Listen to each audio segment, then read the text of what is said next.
Each year from March to November, we undergo the annual ritual known as Daylight Savings Time.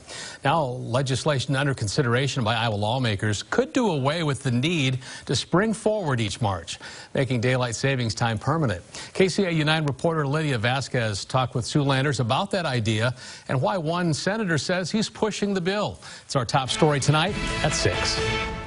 Daylight saving time was enacted decades ago to make better use of daylight. Iowa lawmakers are considering making daylight saving time permanent because they say it's what constituents want, but only if other states in the region get behind it.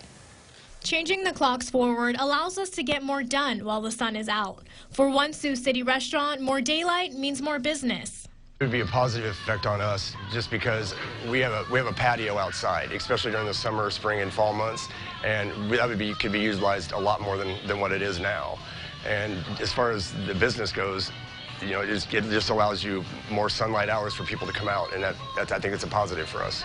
Some Siouxlanders, like Ron Olson, says making daylight saving time permanent in Iowa will only cause confusion and difficulties, especially for people who live in one state and work in another.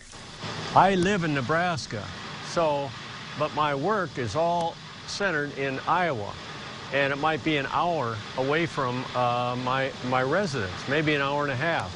So why would I want to agree to daylight savings time in Iowa only and not in Nebraska? I am totally for, 100% for daylight savings time, but for the whole country. We spoke with Senator Jason Schultz, who says this bill is more about bringing awareness to the idea and the benefits it may have. I call a bill like this more of a cry for attention to an issue that we're hearing from constituents. I don't believe that we're going to send a bill to the governor this year, but I do believe that the pressure is rising in more states than Iowa to move to a standard time year-round. Senator Schultz says it'll be very difficult for one state to do it by itself. It'll take coordination, but says constituents are the ones pushing for this bill. All of the phone calls I'd received from constituents about ending the time change every 6 months was that they wanted more light at the end of the day. So they said their biggest problem with the time change is when they lose daylight at the end of the day after work.